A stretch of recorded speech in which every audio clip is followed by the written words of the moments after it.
सर्वांना नमस्कार. सुस्वागतम सुस्वागतम सुस्वागतम. राज्यस्तरीय 30 दिवसीय ऑनलाईन सेंद्रिय शेती प्रशिक्षण कार्यक्रमात मी आपल्या सर्वांचं हार्दिक स्वागत करतो. सुस्वागतम. वसंतराव नाईक मराठवाडा कृषी विद्यापीठ परभणीच्या सुवर्ण जयंती महोत्सवाचे औचित्य साधून सेंद्रिय शेती संशोधन आणि प्रशिक्षण केंद्र व नामक्रवी परभणी तर्फे शेतकरी बंधू भगिनी कृषी विज्ञान केंद्राचे विषय विशेषज्ञ, कृषी शास्त्रज्ञ, विद्यार्थी, कृषी विभागाचे अधिकारी, कर्मचारी व स्वयंसेवी संस्थांचे सदस्य यांच्याकरिता राज्यस्तरीय 3 दिवसीय सेंद्रिय शेती प्रशिक्षण कार्यक्रमाचे या ऑनलाईन व्हर्च्युअल माध्यमातून दिनांक 15 फेब्रुवारी ते 31 मार्च 2022 दरम्यान आयोजन करण्यात आलेले आहे. या ऑनलाईन प्रशिक्षण कार्यक्रमास आभासी माध्यमाद्वारे उपस्थित सर्व मान्यवरांचे व प्रशिक्षणार्थी शेतकरी बंधू भगिनी, विस्तारक, कृषी शास्त्रज्ञ, कृषी विभागाचे अधिकारी, विद्यार्थी यांचे हार्दिक हार्दिक स्वागत. वसंतराव नाईक मराठवाडा कृषी विद्यापीठाचे माननीय कुलगुरू डॉक्टर अशोक धवन सर आणि संचालक शिक्षण डॉक्टर दत्तप्रसाद वास्कर सर यांच्या मौल्यवान मार्गदर्शनाने प्रशिक्षण कार्यक्रमाचे आयोजन करण्यात आलेले आहे. सदरील 30 दिवसाच्या या प्रशिक्षण कार्यक्रमासाठी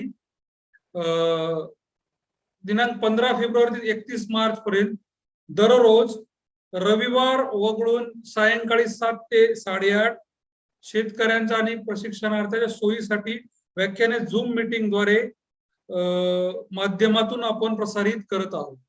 त्याचे थेट प्रक्षेपण युट्यूब चॅनलवर सुद्धा सुरू आहे. यामध्ये सेंद्रिय शेतीमध्ये पीक लागवड तंत्रज्ञान, सेंद्रिय शेतीमध्ये अन्नद्रव्य व्यवस्थापन, जैविक कीड व रोग व्यवस्थापन, भाजीपाला व फळ पिकाचे सेंद्रिय पद्धतीने व्यवस्थापन, सेंद्रिय शेतीसाठी केंद्र आणि राज्य शासनाच्या विविध योजना, रेशीम उद्योग, प्रक्रिया उद्योग, अवजाराचा कार्यक्षम वापर, इतर अपारंपरिक साधनाचा वापर, जैविक निष्ठावंताची निर्मिती व वापर, पशुधन व्यवस्थापन, मधुमक्षिका पालन, सेंद्रिय प्रमाणीकरण आणि सेंद्रिय शेतीमाल विक्री व बाजारपेठ व्यवस्थापन या विविध विषयावर राज्यातील नामांकित कृषी विद्यापीठे, संशोधन संस्था, स्वयंसंस्था, खाजगी संस्था या तज्ञाचे मार्गदर्शन लाभणार आहे.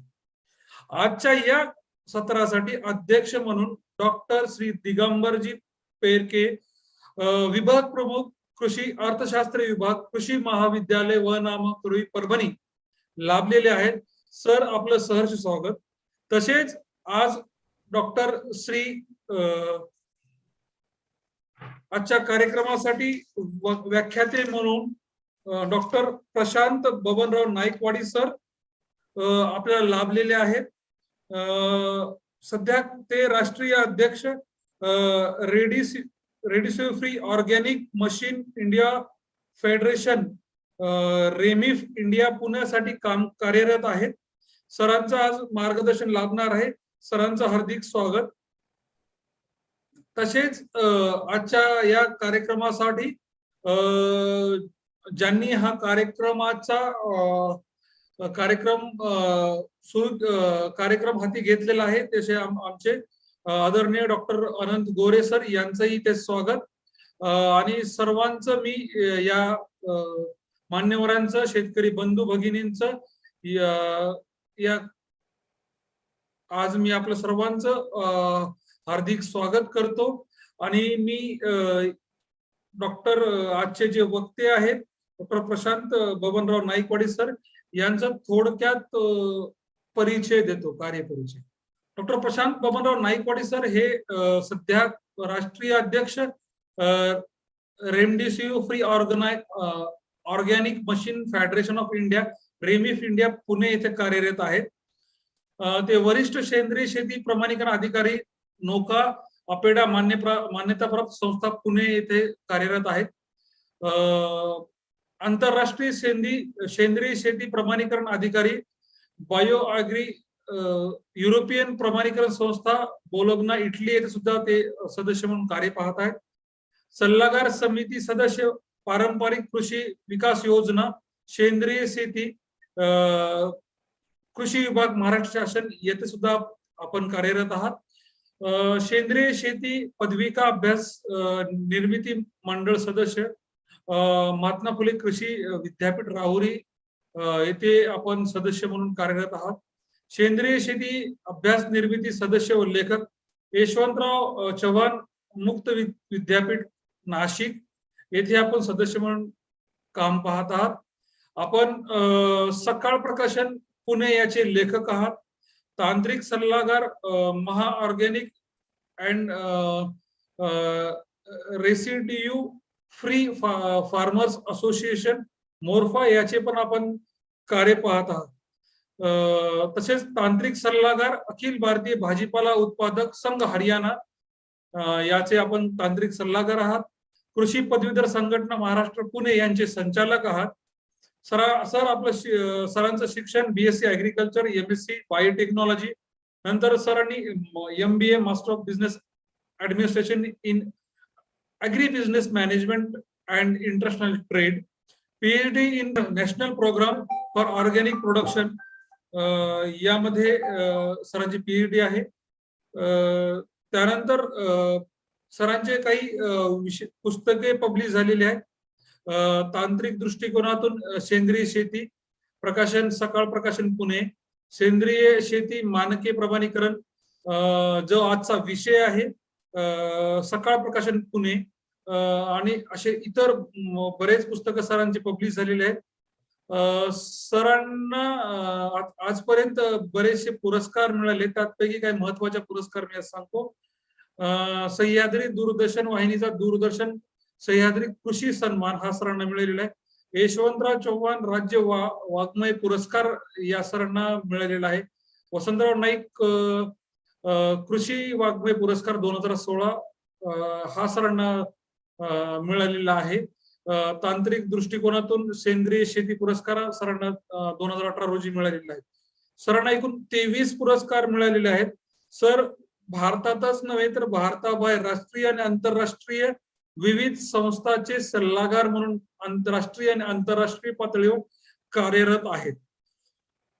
सरांचा परिचय देण्यामध्येच आजचा सरांचं एवढं कार्य मोठं आहे की या सरांचा परिचय देण्यामध्येच जास्त वेळ न घालवता मी आजच्या अध्यक्षांचा थोडक्यात परिचय देऊन या कार्यक्रमाला सुरुवात करू इच्छितो.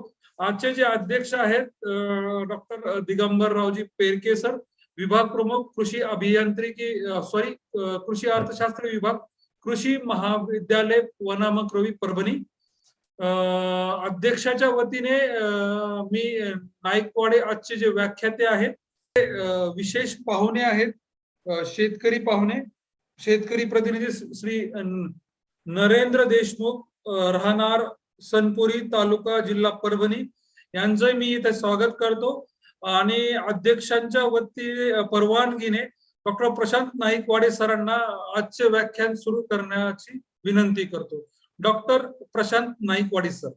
आजचा आपला विषय जो आहे सेंद्रिय शेतीचं प्रमाणीकरण आणि त्याचे प्रकार. खरं तर प्रमाणीकरणाची जी सुरुवात आहे ती प्रमाणीकरणाची सुरुवात साधारणतः आपण जर पाहिलं तर 1972 मध्ये झाली.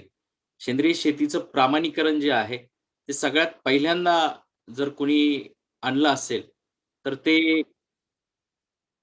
ते साधारणतः आयफॉर्म नावाची एक संस्था आहे, ज्याला आपण international federation of organic agriculture movement असं म्हणतो. या संस्थेने सर्वात आधी सेंद्रिय शेतीच्या प्रमाणीकरणाची सुरुवात केली. आता प्रमाणीकरणाची सुरुवात केली म्हणजे काय, तर सेंद्रिय शेतीला म्हणजे सेंद्रिय शेतीचं ट्रेडिंग असेल किंवा सेंद्रिय शेतीचं एकंदरीत जे आपण उत्पादन घेतो त्या उत्पादनाच्या पद्धती असतील, त्याचबरोबर सेंद्रिय शेतीचा अवेअरनेस असेल, या सगळ्यांच्या दृष्टिकोनातून त्या काळी निसर्गावर, मातीवर, त्याचप्रमाणे शाश्वत शेतीवर काम करणाऱ्या नेचर ॲट प्रोग्रेस नावाची संस्था असेल, सॉइल असोसिएशन असेल, स्वीडिश बायोडायनॅमिक असोसिएशन असेल, किंवा आज जर आपण पाहिलं तर सॉइल असोसिएशन ही सॉइल मध्ये अतिशय मोठी काम करणारी इन्स्टिट्यूट आहे, किंवा रोडाली इन्स्टिट्यूट असेल. या सगळ्या आंतरराष्ट्रीय संस्थांनी खरं त्यावेळेस एक काँग्रेस परिषद आयोजित केली होती. साधारणतः 5 नोव्हेंबर 1972ला त्यांनी त्या काँग्रेसला international federation of organic agriculture movement असं नाव दिलं, आणि आयफॉर्म नावाची जी संस्था आहे ती सुरुवात झाली. आयफॉर्मचं नामोल्लेख करण्याचं सगळ्यात महत्वाचं कारण असं आहे की जसं आपण म्हणतो की लॉर्ड्स हे क्रिकेटचं पंढरी आहे, तसं सेंद्रिय शेती जर आपण म्हटलं, सेंद्रिय शेतीचे जे वैज्ञानिक दृष्टिकोनातून जर आज आपण पाहिलं तर जी आयफॉर्म आहे, आयफॉर्म ही सेंद्रिय शेतीच्या विज्ञानाची पंढरी आहे असं म्हटल्यास वावगं ठरणार नाही. आयफॉर्मने काही तत्वावर काम करायला सुरुवात केली, जे तुम्हाला सांगणं इथं अनिवार्य आहे. त्यांचं सगळ्यात पहिलं जे तत्व होतं ते आरोग्याचं तत्व होतं की साधारणतः निरोगी माती असेल तर निरोगी वनस्पती असतील, निरोगी वनस्पती असेल तर निरोगी प्राणी असतील, आणि निरोगी जर प्राणी असेल तर निरोगी मानव असेल, आणि एकंदरीत जे हवी हे विश्व आहे किंवा हे ग्रह आहे ते निरोगी असतील. दुसरं त्यांचं पर्यावरणाचं तत्व होतं की पर्यावरण जे आहे ते सतत वाढतं राहिलं पाहिजे, किंवा ते कायमस्वरूपी राहिलं पाहिजे, शाश्वत राहिलं पाहिजे.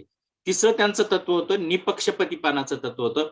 आता निपक्षपातीपणाचं तत्व म्हणजे काय, की आपण फक्त मानवालाच नाही तर जेवढे काही जिवंत प्राणी आहेत या पर्यावरणातले, त्या सर्वांना इथले स्वच्छ हवा, पाणी आणि जे काही पर्यावरण आहे त्याच्यावर त्यांचा तितकाच अधिकार आहे. म्हणून ते निपक्षपातीपणाचं तत्व.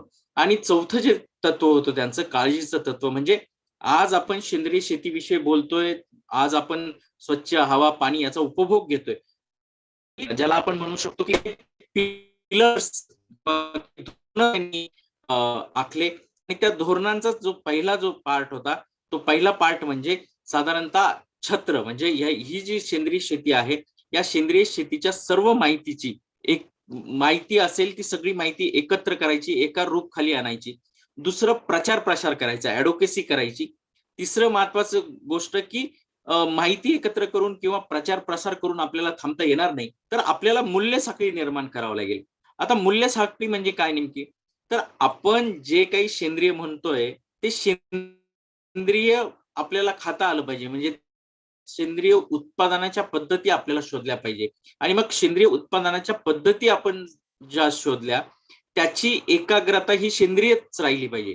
म्हणजे आपण जो माल उत्पादित करणार आहोत तो माल उत्पादित करण्यासाठी किंवा त्या मालाची सेंद्रिय एकाग्रता कुठेही भंग होऊ नये यासाठी त्यांनी मूल्य साखळी केल्या. आणि या मूल्य साखळींनाच एक स्टँडर्डायझेशनचं रूप दिलं, त्याला आपण कार्यक्रम म्हणतो. म्हणजे जे आज आपण स्टँडर्ड म्हणतो, स्टँडर्ड दुसरं तिसरं काही नाही, तर हे स्टँडर्ड म्हणजे कार्यक्रम आहे. आणि सगळ्यात शेवटी त्यांनी अकॅडमी सुरू केली की आज आपण सेंद्रिय शेतीबद्दल बोलतोय, पण सेंद्रिय शेतीचा प्रचार प्रसार वाढला पाहिजे, सेंद्रिय शेतीवर काम करणाऱ्या लोकांची संख्या वाढली पाहिजे, आणि म्हणून मग आपल्याला ऑर्गॅनिक लीडर्स तयार करावे लागतील. या दृष्टीने त्यांनी अकॅडमी म्हणून काम करायला सुरुवात केली.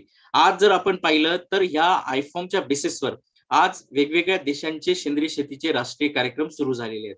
आता सेंद्रिय शेतीचे जे मानक आहे किंवा ज्याला आपण स्टँडर्ड म्हणतो, तर हे स्टँडर्ड नेमकी कसे निर्माण झाले, तर जे आपलं संयुक्त राष्ट्र संघाचं कोडेक्स एलिमेंटरियस नावाचं जे स्टँडर्ड आहे, आज जर आपल्याला वेगवेगळ्या देशामध्ये आपला माल निर्यात करायचा असेल तर आपल्याला MRL अतिशय महत्वाची आहे, ज्याला आपण मॅक्झिमम रेसिड्यू लिमिट असं म्हणतो.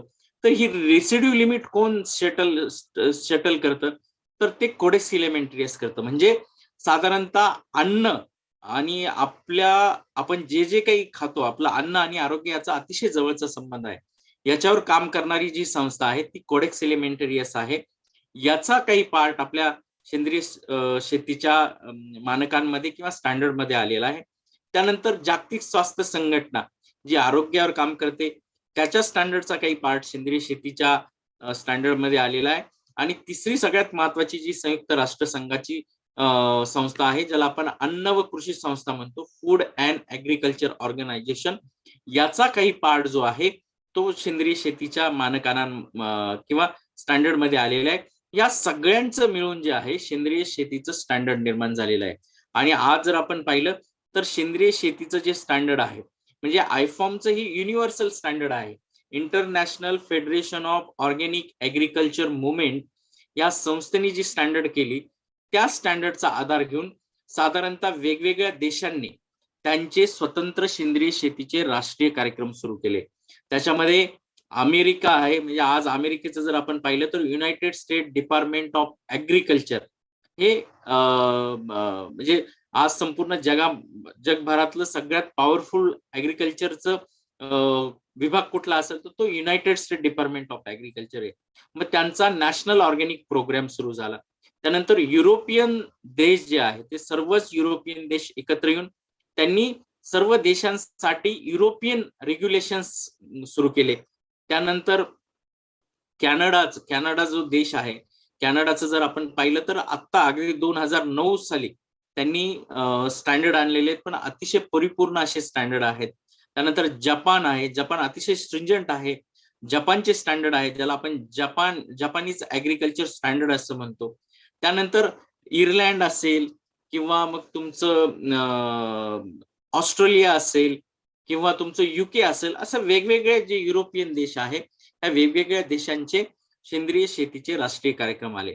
आता हे जे कार्यक्रम आहेत हे सगळे कार्यक्रम आयफॉर्मच्या बेसिक स्टँडर्ड वरून निर्माण झालेले आहेत.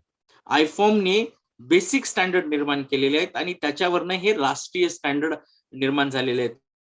आज जर आपण पाहिलं तर संपूर्ण जगामध्ये जवळपास 183 देशांमध्ये प्रमाणित शेती केली जाते. आणि आज आपण सेंद्रिय शेतीच्या राष्ट्रीय कार्यक्रमाबद्दल चर्चा केली तर आज साधारणतः संपूर्ण जगामध्ये म्हणजे साधारणतः 85 देशांचे स्वतंत्र सेंद्रिय शेतीचे राष्ट्रीय कार्यक्रम आहेत. आणि मग ह्या 85 देशांमध्ये भारत सुद्धा एक देश आहे. आणि राष्ट्रीय जे स्टँडर्ड आहेत सेंद्रिय शेतीचे राष्ट्रीय जे मानक आहेत ते 85 देशांचे आहेत. परंतु याच्या पलीकडे जाऊन काही प्रायव्हेट स्टँडर्ड आहेत. पण हे प्रायव्हेट स्टँडर्ड घेण्यासाठी आधी आपल्याला त्या देशाचा सेंद्रिय शेतीच्या राष्ट्रीय कार्यक्रमांच्या स्टँडर्ड प्रमाणे आपली शेती आपल्याला सर्टिफाईड करावी लागते आणि नंतर हे ऍडिशनल स्टँडर्ड आपल्याला घ्यावं लागतं. आता त्या प्रायव्हेट स्टँडर्ड मध्ये नटूरलँड नावाचं जे स्टँडर्ड आहे हे साधारणतः जर्मनीचं स्टँडर्ड आहे. आज जर तुम्ही युरोपमध्ये गेलात, जर्मनीमध्ये गेलात किंवा इटलीमध्ये गेलात, फ्रान्समध्ये गेलात आणि तुम्ही जर तिथल्या मॉलमध्ये फिरलात तर बरेचसे जे ऑर्गॅनिक प्रॉडक्ट्स आहेत हे नटूरलँडने सर्टिफाईड आहेत. त्यानंतर बायोस्विस स्टँडर्ड आहे, हे स्वित्झर्लंडचं स्टँडर्ड आहे, हे युरोपियन स्टँडर्ड आहेत. आता याच्यामध्ये बायोस्विस जे आहे, बायोस्विसचं अतिशय चांगलं जे उदाहरण जे आहे ते आपल्या देशातून जो मकाईवारी चहा युरोपमध्ये जातो किंवा स्वित्झर्लंडला जातो हा सगळा बायोस्विस या स्टँडर्डने सर्टिफाईड असा आहे. त्याच्यानंतर आपल्याकडे डिमेटर नावाचं म्हणजे या युरोपियन देशांमध्येच डिमेटर नावाचं सुद्धा एक प्रायव्हेट स्टँडर्ड आहे. तुम्ही बायोडायनेमिक नावाची जी शेती पद्धती आहे जी ग्रह, नक्षत्र, तारे या वैज्ञानिक प्रकारावर आधारित आहे आणि तिला अतिशय मोठं म्हणजे न्यूझीलंड असेल, ऑस्ट्रेलिया असेल किंवा युरोपियन जे देश आहेत याच्यामध्ये ती अतिशय मोठ्या प्रमाणात प्रचलित अशी शेती पद्धती आहे. आणि ह्या बायोडायनॅमिक शेतीचं जे प्रमाणीकरण चालतं ते डिमेटर स्टँडर्डने चालतं. हे जे सगळे स्टँडर्ड आहेत ते सगळे प्रायव्हेट स्टँडर्ड आहेत. आता याच्यामध्ये एक स्टँडर्ड अतिशय महत्वाचा आहे भारत देशाच्या दृष्टीने ज्याला आपण ग्लोबल ऑर्गॅनिक टेक्सटाईल स्टँडर्ड असं म्हणतो. याला इंग्लिशमध्ये गॉट्स असं देखील म्हणतात. आता हे जे स्टँडर्ड आहेत हे कापसाची जी प्रक्रिया होते म्हणजे सेंद्रिय प्रमाणित असलेल्या कापसावर जी प्रक्रिया तयार केली जाते, आपण ज्याला मराठीत आपल्याकडे रुई असं म्हणतात, आपण रुई जी करतो किंवा हिंदीमध्ये त्याला आपण गाठी म्हणतो की जी जिनिंग आणि प्रेसिंग प्रोसेस आहे त्या जिनिंग आणि प्रेसिंग प्रोसेससाठी हे गॉड स्टँडर्ड अतिशय महत्वाचं आहे. जर आपण आपल्या स्टँडर्ड प्रमाणे कॉटन सर्टिफाईड केला आणि आज आपल्याला तो टेक्सटाईल इंडस्ट्रीला पाठवायचा आहे किंवा आपल्याला जिनिंग आणि प्रेसिंग करून त्या ज्या बेल आहेत किंवा ती जी रुई आहे ती जर निर्यात करायची असेल तर आपल्याला गॉड स्टँडर्डने ती प्रमाणित करावी लागते किंवा सर्टिफाईड करावी लागते. त्यानंतर आज आता आपण पाहणार आहोत की आपल्या देशाचा सेंद्रिय शेतीचा राष्ट्रीय कार्यक्रम ज्याला आपण इंग्लिशमध्ये national programme for organic production असं म्हणतो. आता हा आपल्या देशाचा जो सेंद्रिय शेतीचा राष्ट्रीय कार्यक्रम आहे याची सुरुवात साधारणतः एप्रिल 2000 मध्ये झाली, परंतु याची जी अंमलबजावणी आहे ती 1 ऑक्टोबर 2000 झाली. आता ही जी अंमलबजावणी आहे, ही अंमलबजावणी 1 ऑक्टोबर 2001 रोजी झाली असं का म्हणतात? कारण त्या दिवशी हे जे स्टँडर्ड आहे, या स्टँडर्डचं foreign trade development regulation act, ज्याला आपण FTDR ऍक्ट 1992 असं म्हणतो. जर आपल्याला आपल्या देशातून कुठली गोष्ट किंवा कुठलीही वस्तू जर परदेशामध्ये आपल्याला ती निर्यात करायची असेल, तर अशा वेळेस आपल्याला ती वस्तू किंवा ती गोष्ट ही FTDR ऍक्ट अंडर आपल्याला रजिस्टर करावी लागते. हा संपूर्ण कार्यक्रम जो आहे, हा FTDR 1992च्या ऍक्टच्या अंडर रजिस्टर करण्यात आला आणि तो 1 ऑक्टोबर 2001 रोजी करण्यात आला. त्यामुळं हा जो स्टँडर्ड आहे किंवा त्याच्यामुळे हे जे स्टँडर्ड आहेत, या स्टँडर्डला खऱ्या अर्थाने निर्यातक्षम स्टँडर्ड असं म्हणलं गेलेलं आहे. म्हणजे आज भारत देशातून कुठली गोष्ट जर आपल्याला निर्यात करायची असेल, तर आपल्याला national programme for organic production, सेंद्रिय शेतीच्या राष्ट्रीय कार्यक्रमाप्रमाणे त्याची निर्यात करणं गरजेचं आहे. या कार्यक्रमाच्या अंतर्गत इंडिया ऑर्गॅनिक हा लोगो त्याचा ठरवण्यात आला. त्यानंतर याची कार्यप्रणाली ठरवण्यात आली. खरं तर हा कार्यक्रम जो आहे, हा कार्यक्रम मिनिस्ट्री ऑफ कॉमर्सच्या अंडर राबवला गेला. कारण पूर्वी जे काही निर्यात व्हायचं, हे निर्यात सगळं ऍपेडाच्या अंतर्गत चालायचं. सेंद्रियचं सुद्धा जे निर्यात व्हायचं, म्हणजे बाहेरच्या ज्या बहुराष्ट्रीय ज्या कंपन्या आहेत, त्या आपल्याकडे यायच्या, इथे इन्स्पेक्शन करायचं, त्याचं सर्टिफिकेशन व्हायचं आणि तो जो माल निर्यात व्हायचा तो ऍपेडा थ्रू व्हायचा.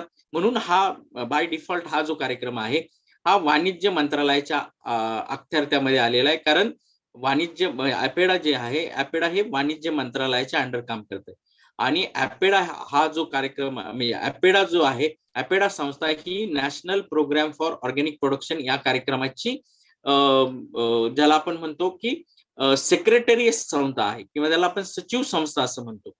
हा जो कार्यक्रम आहे, हा कार्यक्रम स्वतंत्रपणे राबवण्यासाठी नॅशनल अक्रेडिटेशन बोर्डची स्थापना करण्यात आली, जी ऍपेडाला संलग्न असलेली संस्था आहे.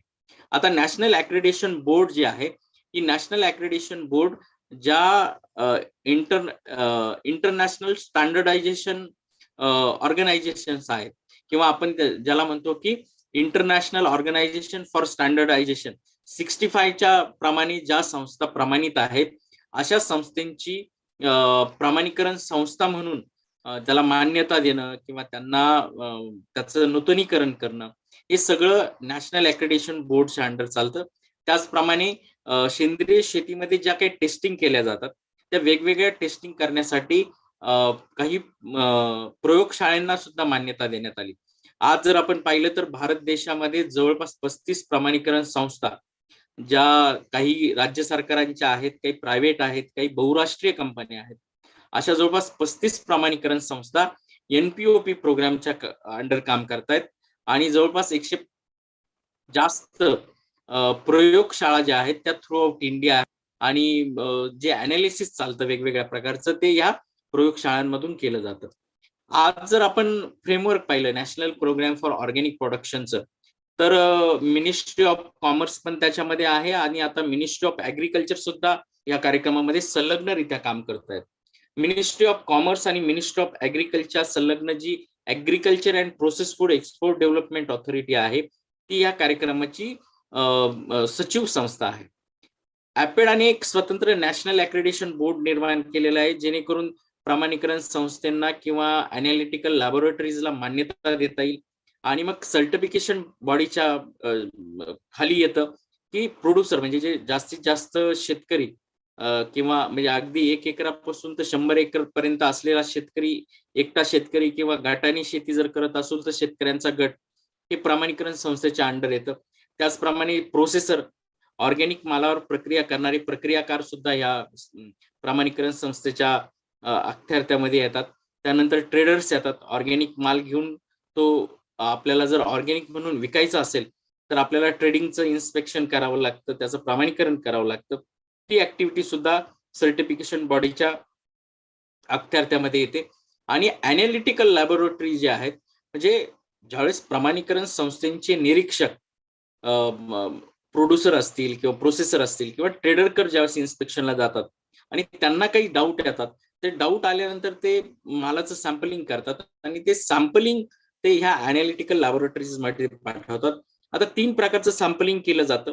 एक हेवी मेटल अनालिसिस केलं जातं. जर आपण शेतामध्ये मातीमध्ये आपण काही खनिज खत घालत असू किंवा सिटी कंपोस्ट घालत असू, तर अशा वेळी बऱ्याच वेळा जे आपल्या खनिज खतं आहेत किंवा सिटी कंपोस्ट आहे किंवा प्रेस मडचं जे खत आहे, तर याच्यामध्ये मोठ्या प्रमाणात हेवी मेटल येण्याची शक्यता असते.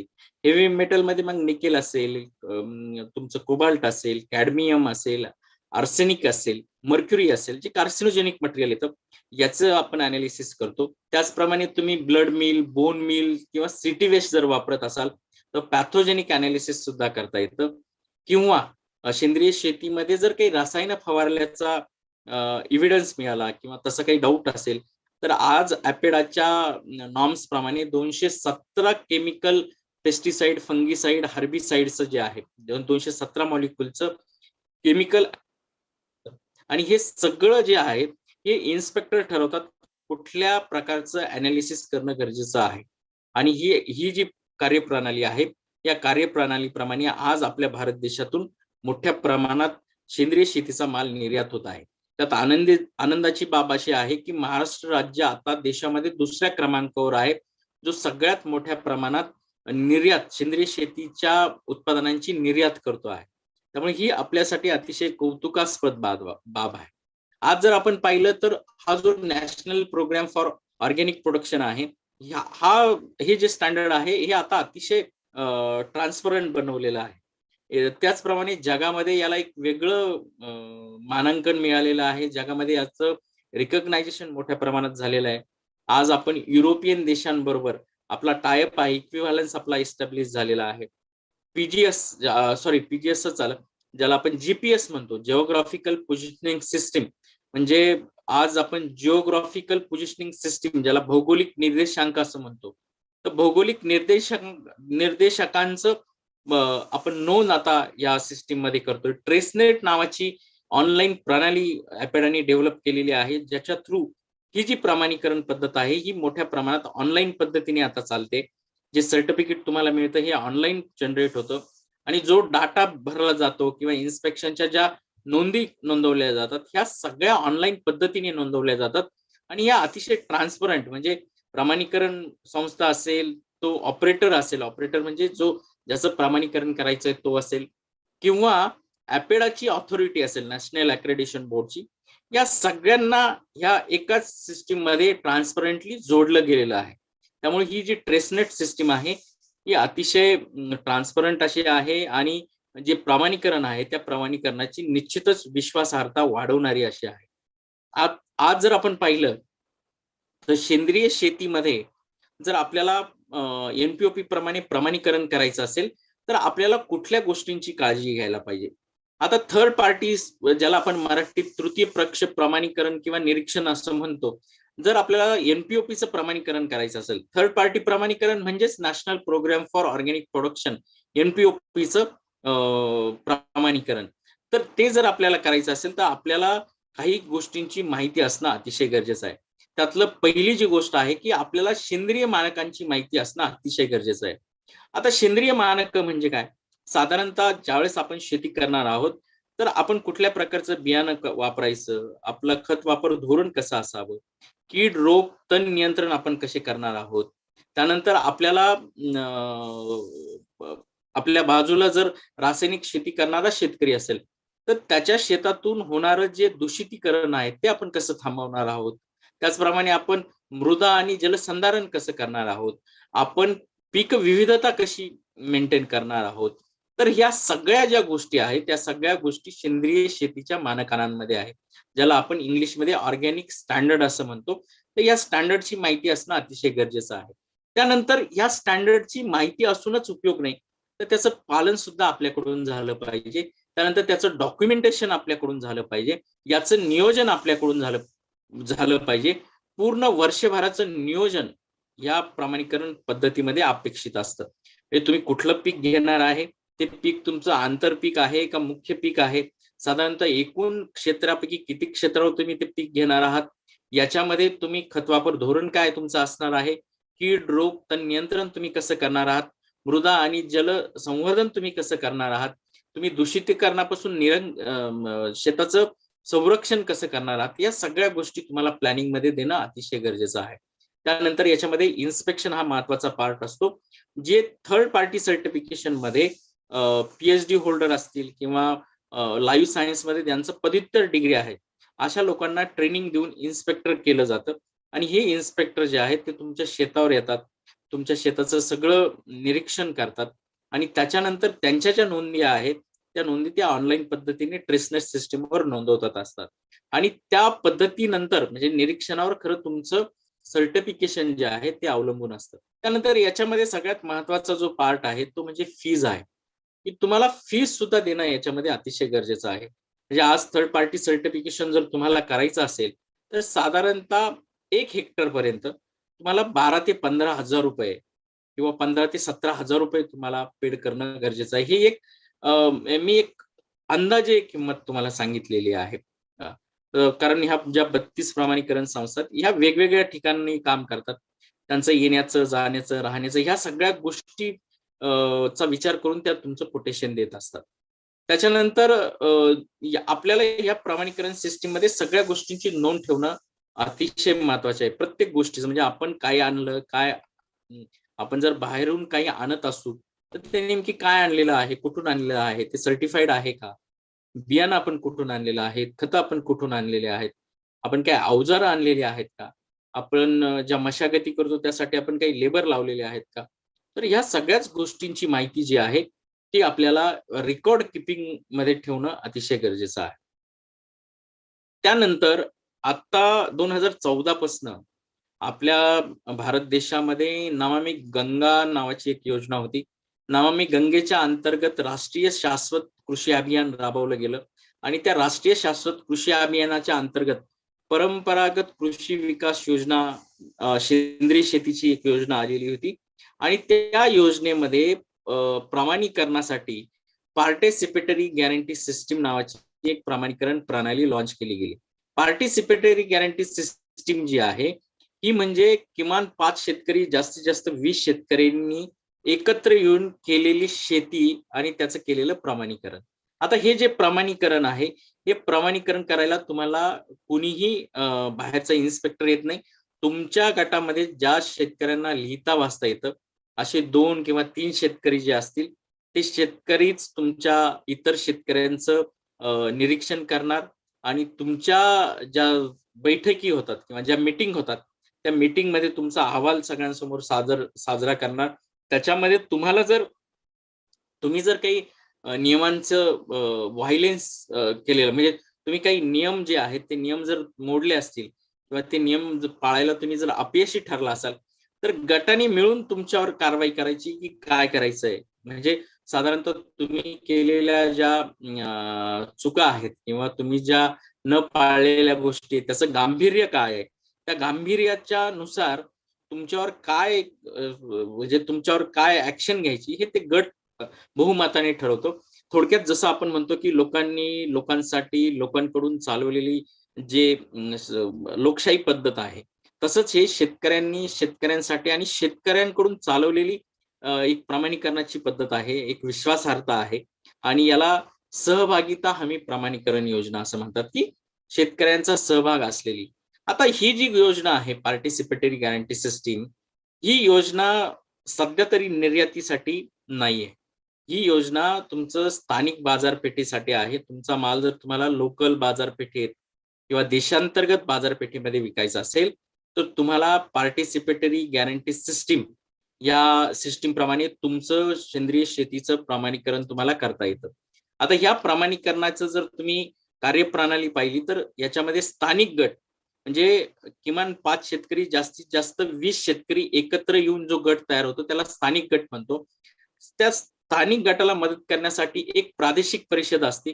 ही जी प्रादेशिक परिषद आहे ही प्रादेशिक परिषद साधारणतः कुठलेही फार्मर प्रोड्युसर ऑर्गनायझेशन असेल, सेल्फ हेल्प ग्रुप असेल, कुठलीही एनजीओ असेल किंवा गव्हर्नमेंटची कुठलीही ऑर्गनायझेशन असेल जी शेतकऱ्यांच्या हितार्थ काम करते त्याला प्रादेशिक परिषदेचा दर्जा मिळतो. आता ही जी प्रादेशिक परिषद आहे, प्रादेशिक परिषद ही त्या गट जो आहे त्या गटाला ट्रेनिंग असेल, त्या गटाला संगणकीय प्रणाली हाताळायच्या असतील, त्या गटाला नेमकी प्रमाणीकरणाच्या पद्धती आपण कशा राबवायच्या आहेत यासाठी काम करण्यासाठी एक संस्था म्हणून याची नेमणूक जी आहे ती विभागीय परिषदेद्वारे केली जाते.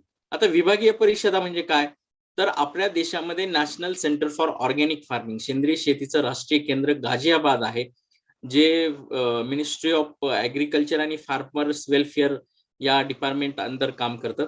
आणि त्या नॅशनल सेंटर फॉर ऑर्गॅनिक फार्मिंगच्या ज्या 9 विभागीय संस्था आहेत त्या विभागीय परिषदा आहेत आणि त्या प्रादेशिक परिषदांची प्रादेशिक परिषदांना मान्यता देतात. आता याच्यामध्ये फॅसिलिटिंग एजन्सी, ऑर्गॅनिक फॅसिलिटिंग एजन्सीची सुद्धा नेमणूक आता होते आहे. म्हणजे त्या गटाला मदत करणाऱ्या संस्था, त्या गटाचं सर्व प्रमाणीकरणाची जी कार्यप्रणाली आहे त्या राबवणाऱ्या संस्थांना सुद्धा आता मान्यता याच्यामध्ये मिळते. आणि हा जो कार्यक्रम आहे हा कार्यक्रम सुद्धा अतिशय स्ट्रिंजंट आता करण्यात येतो आहे. पूर्वी हा कार्यक्रम फक्त गटातल्या शेतकऱ्यांसाठी होता, परंतु आता हा कार्यक्रम जो आहे हा एका शेतकऱ्याचं सुद्धा प्रमाणीकरण याच्यामध्ये करता येतं, प्रक्रियेचं सुद्धा प्रमाणीकरण करता येतं आणि ट्रेडिंगचं सुद्धा प्रमाणीकरण याच्यामध्ये करता येतं. परंतु हा कार्यक्रम अतिशय पारदर्शकपणे पुढे जाण्यासाठी काही स्टेप जे आहेत त्या अजून राष्ट्रीय जे सेंद्रिय शेतीचं केंद्र आहे त्यांना घेणं गरजेचं आहे. बऱ्याचशा गोष्टी ज्या आहेत त्या थोड्या म्हणजे डाऊटफुल इन द सेन्स की त्याचं पेनिट्रेशन होत नाहीये. आता याच्यामध्ये national centre for organic farming असं सांगतंय किंवा आपलं जे विभागीय संस्था आरसीओ असं सांगते की याला फीज नाहीये. पण जे याच्यामध्ये परंपरागत कृषी विकास योजना सेंद्रिय शेतीचा जो पार्ट होता त्याच्यामध्ये सुरुवातीला प्रोत्साहनपर काही योजना आलेल्या होत्या. त्या योजना जर सोडल्या तर आज अशी सेपरेट योजना नाहीये. मग योजना बाह्य जे शेतकरी आहेत, आज तर काही योजना राहिलेली नाही, आता नवीन येतील त्यावेळेस येतील. मग अशा शेतकऱ्यांनी प्रादेशिक परिषदेना नेमकी किती पैसे द्यायचे किंवा प्रादेशिक परिषदा फुकट तर काही काम करणार नाहीयेत. मग त्याच्यामुळे थोडा हा जो कार्यक्रम आहे तो कार्यक्रम थोडा पुढे सरकताना दिसत नाहीये. परंतु लवकरात लवकर ह्या कार्यक्रमात सुद्धा एक ट्रान्सपरन्सी येईल. हा कार्यक्रम सुद्धा अतिशय कार्यक्षमरित्या काम करेल. परंतु अशा पद्धतीने ह्या कार्यक्रमाचं फ्रेमवर्क आहे. आता national programme for organic production आणि पार्टिसिपेटरी गॅरंटी सिस्टीम या दोन्ही कार्यक्रमाच्या अंतर्गत प्रमाणीकरणाचे प्रकार आहेत वेगवेगळे. प्रमाणीकरणाच्या हा प्रकारच म्हणता येतील, कारण पद्धती 2 प्रकारच्या आहेत. एक तर ज्या शेतकऱ्यांना त्यांचं माल निर्यात करायचा आहे किंवा त्यांचा माल मोठ्या प्रमाणात परदेशात पाठवायचा आहे, त्या शेतकऱ्यांनी नॅशनल प्रोग्राम फॉर ऑर्गॅनिक प्रोडक्शनला जायचं आहे. आणि ज्या शेतकऱ्यांना त्यांचा माल देशांतर्गत विकायचा आहे त्या शेतकऱ्यांनी पार्टिसिपेटरी गॅरंटी सिस्टीमला जायचं आहे. आणि याचे प्रकार जे आहेत, आता पीजीएसच्या अंतर्गत आणखीन हे जे प्रकार आहेत ते प्रकार इतक्या मोठ्या प्रमाणात अजून राबवले गेलेले नाही. त्याचं प्रमाणीकरणामध्ये बऱ्याचशा शंका आहेत. परंतु नॅशनल प्रोग्राम फॉर ऑर्गॅनिक प्रोडक्शनच्या अंतर्गत आज वेगवेगळे जे प्रकार आहेत त्या प्रकारचं प्रमाणीकरण होतं. त्याच्यामध्ये पीक उत्पादन येतं. एका शेतकरी जो पीक उत्पादन घेतो त्याचं प्रमाणीकरण याच्यामध्ये होतं. त्याच्यानंतर गटाने, ज्याला आपण ऑर्गनाइज ग्रोअर ग्रुप असं म्हणतो, त्या गटाने जर तुम्ही शेती करत असाल किंवा फार्मर प्रोड्युसर कंपनी म्हणून तुम्हाला जर गटाने सेंद्रिय शेतीच्या आपल्या शेतांचं प्रमाणीकरण करायचं असेल तर ते प्रमाणीकरण याच्यामध्ये करता येतं. त्यानंतर पाळीव प्राणी किंवा दुग्धजन्य पाळीव प्राणी जे आहेत त्याचं प्रमाणीकरण आपल्याला करता येतं. तुम्हाला माहिती असेल की ऑर्गॅनिक मीट असेल, ऑर्गॅनिक मिल्क असेल किंवा ऑर्गॅनिक एग असेल, हा जो प्रकार आहे हे सगळं पाळीव प्राणी आणि दुग्धामध्ये येतो. त्यानंतर जैविक निविष्ठांचं प्रमाणीकरण करतात. आता तुम्हाला माहिती आहे की केंद्र सरकारने बायोस्टिम्युलंट ऍक्ट आणलेला आहे. सेंद्रिय शेतीच्या ज्या निविष्ठा आहेत त्या आता फर्टिलायझर कंट्रोल ऑर्डर 1985चा जो ऍक्ट आहे त्याच्यामध्ये सुधारणा करून फर्टिलायझर कंट्रोल ऑर्डर 2021 असा त्या ऍक्टला आता सेंद्रिय शेतीचा बायोस्टिम्युलंटचा ऍक्ट आहे. मग ह्या निविष्ठा जर तुम्हाला सेंद्रिय शेतामध्ये वापरायच्या असतील तर त्याचं प्रमाणीकरण करणं अतिशय गरजेचं आहे. म्हणून अशा निविष्ठांचं सुद्धा आता प्रमाणीकरण केलं जातंय. त्यानंतर सेंद्रिय शेतमाल प्रक्रिया प्रमाणीकरण केलं जातं. जर तुम्ही आंबा पिकवत असाल आणि तुम्हाला आंब्यापासून आंब्याचा ज्यूस काढायचा आहे आणि तो सुद्धा तुम्हाला ऑर्गॅनिक हवा आहे, तर मग त्या प्रक्रिया युनिटचं जे आहे ते सेंद्रिय शेतीपासून आलेला जो माल आहे त्याच्यावर ज्या प्रक्रिया केल्या जातात, त्या प्रक्रिया करणारे जे ठिकाण आहेत त्या प्रक्रिया करणाऱ्या ठिकाणाचं प्रमाणीकरण केलं जातं. त्याला आपण सेंद्रिय शेतमाल प्रक्रिया प्रमाणीकरण असं म्हणतो.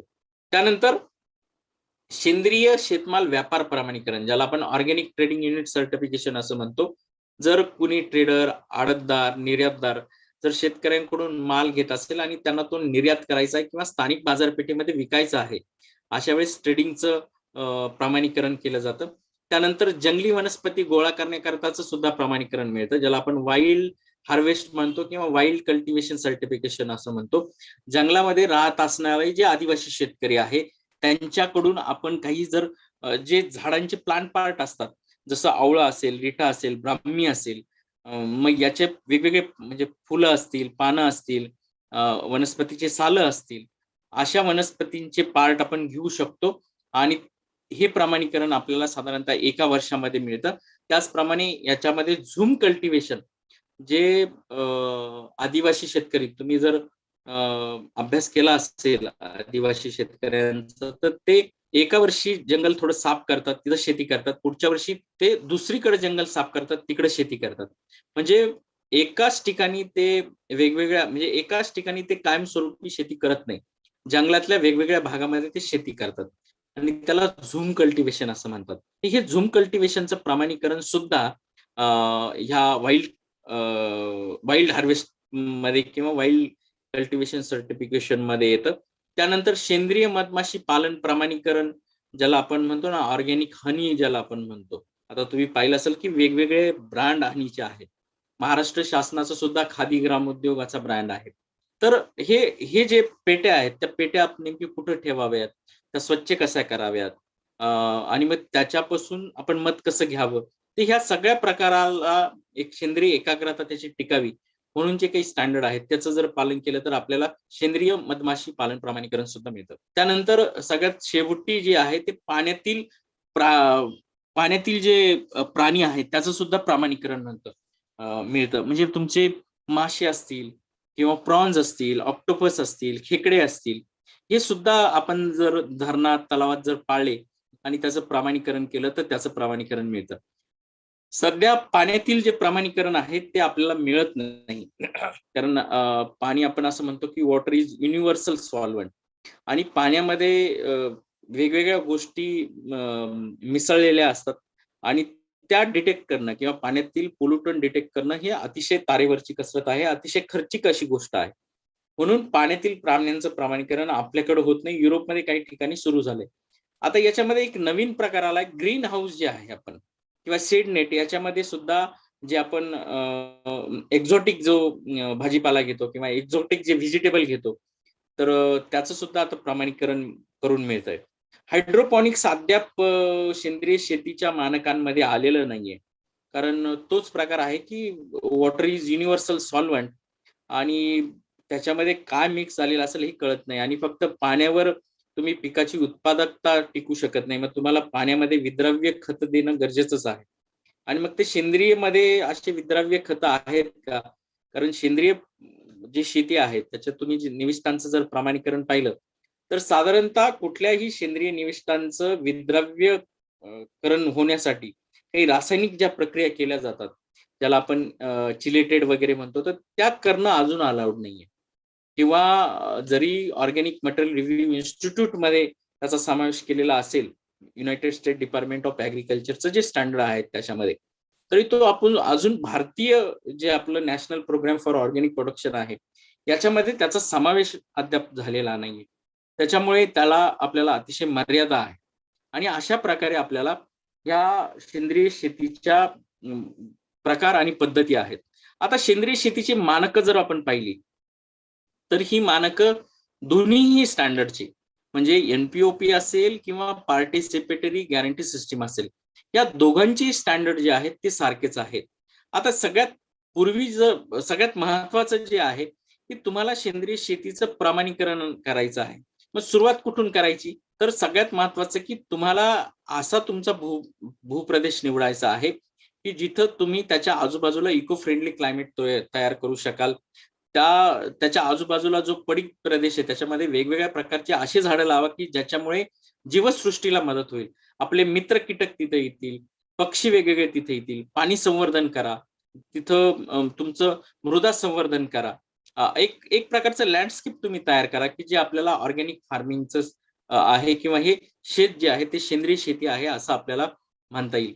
त्याच्यानंतर सगळ्यात महत्वाचं जे आहे की आपल्याला आपली जे जनावरं आहेत ते जनावरं जर आपल्या शेतामध्ये फिरत असतील तर तसं करता येणार नाही. त्याची सेपरेट सिस्टीम आपल्याला करावी लागेल. त्यांना वेगळ्या ठिकाणी सेपरेट अशी जागा द्यावी लागेल ज्याच्याद्वारे जनावरं जे आहेत ते जनावरं आपल्या शेतामध्ये येणार नाहीत. कारण जनावरं बऱ्याच वेळा ज्यावेळेस फिरतात त्याची विष्ठा आपल्या जमिनीत पडते आणि शिगेला असेल किंवा इकोलाई नावाचे जे बॅक्टेरिया आहेत त्याचं इन्फेक्शन होण्याची दाट संभावना असते. म्हणून अशा प्रकारे आपल्याला जनावरांना आपल्या शेतामध्ये येणं बंदी करावं लागेल. दुसरी महत्वाची गोष्ट की आपल्याला साधारणतः कन्व्हर्जन ज्याला आपण म्हणतो की रूपांतराचं क्षेत्र एकदा सुरू झालं म्हणजे रूपांतर म्हणजे काय? तर मी रासायनिक पद्धतीने शेती करतोय म्हणजे रासायनिक निविष्ठा वापरून शेती करतोय आणि आता मला रासायनिक निविष्ठांच्या ऐवजी सेंद्रिय निविष्ठा वापरून मला शेती करायची आहे आणि मला त्याचं प्रमाणीकरण करायचं आहे. तर मग मी रासायनिक ज्या निविष्ठा आहेत ते बंद करणं आवश्यक आहे. त्याच्यानंतर मी माझ्या ज्या ठिकाणी माझी सेंद्रिय शेती करतोय त्या शेतीच्या आजूबाजूला जर काही शेतं असतील जे माझ्या शेताच्या आजूबाजूला आहे आणि त्याच्यातून जर काही प्रदूषण होण्याचे चान्सेस असतील, ती जर रासायनिक शेती करत असेल तर मी माझ्या शेताच्या आजूबाजूला बफर झोन सोडणं गरजेचं आहे. आता बफर झोन म्हणजे काय? तर साधारणतः सेंद्रिय शेत आणि बाजूचं शेत जे आहे त्याच्यामध्ये सोडलेलं एक 4 ते 5 फुटाचं अंतर. आता ते अंतर किती असावं याबद्दल स्टँडर्ड काही सांगत नाही, परंतु चान्सेस काय आहे म्हणजे कंटॅमिनेशन होण्याचे चान्सेस काय आहे त्याच्यावर बफर झोन ठरवला जातो की किती असावा. त्यानंतर बफर झोन मध्ये आपण बॉर्डर क्रॉप लावणं गरजेचं आहे. जर शेजारच्या शेतातलं पाणी आपल्या शेतात येणार असेल तर आपण त्या बफर झोन मध्ये एक कॅनल काढणं गरजेचं आहे जेणेकरून त्या शेतातलं जे येणारं पाणी आहे ते त्या कॅनलने आपल्या शेतामध्ये येणार नाही, ते बाहेर निघून जाईल. अशा पद्धतीने आपण रूपांतराच्या गरजा पाळणं आहे आणि मग आपल्या ऑर्गॅनिक प्रमाणीकरणाची किंवा आपल्या सेंद्रिय शेतीच्या प्रमाणीकरणाची सुरुवात आपल्याला आपल्या शेतामध्ये करता येणार आहे. आता सेंद्रिय शेतीच्या प्रमाणीकरणामध्ये आपलं प्रत्यक्षात प्रमाणीकरणाला आपण सुरुवात केली. प्रमाणीकरणाच्या वेळेस सगळ्यात महत्वाचा प्रश्न येतो की प्रमाणीकरणाचे जे मानक आहे ते म्हणतं की पीक आणि त्यांची जी जात आहे किंवा बियाणं आहे किंवा जे काही आपण पिकाचे भाग लावणार आहोत किंवा कलम लावणार आहेत तर ते कसे असावं. आता बियाणांच्या बाबतीत स्टँडर्ड असं म्हणतं की शक्यतो सेंद्रिय प्रमाणित बियाणं लावावं.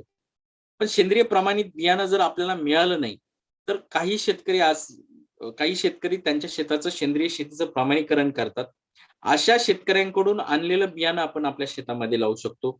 तेही जर मिळालं नाही आपल्याला तर परंपरागत जे बियाणं आहे ज्याच्यासाठी आता आपल्या महाराष्ट्रातल्या राई मावशी पोपेरेंना पद्मश्री मिळाला, तर अशा परंपरागत बियाणांचं आपण संवर्धन करू शकतो आणि ते आपण सेंद्रिय शेतीमध्ये लावू शकतो. जर आपल्याला या सगळ्यामध्ये काहीच मिळालं नाही म्हणजे सर्टिफाईड बियाणं मिळालं नाही, परंपरागत बियाणं मिळालं नाही, प्रमाणित असणाऱ्या शेतकऱ्यांकडून बियाणं जर मिळालं नाही, बियाणं आहे ते बियाणं आपण आणू शकतो. फक्त त्याच्यावर जी प्रक्रिया आहे जी बीज प्रक्रिया आहे ती रासायनिक कीटकनाशकांबरोबर न करता रासायनिक बुरशीनाशकांबरोबर न करता सेंद्रिय पद्धतीने सेंद्रिय पदार्थांद्वारे त्याच्यावर प्रक्रिया करणं गरजेचं आहे.